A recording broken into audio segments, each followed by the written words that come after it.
بحلقتنا الجديدة من فقرة درب النجمي رح نحكي عن المعركة يلي جمعت نادي الوطن والعهد ضمن الجولة الرابعة من سداسية الأوائل موسم 2023-2024.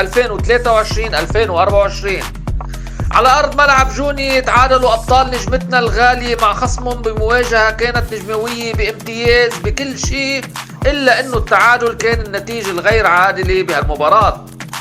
تقدموا رجال قلعة المنارة بهدف ولا أروع، سجلوا المخضرم ربيع عطايا من خلال تسديدة عجز عن صد الحارس مصطفى مطر ببداية الشوط الأول. استمرت الفورة النجموية واستمر الضغط العالي حتى بعد تمكن العهد من تسجيل التعادل عن طريق كريم درويش.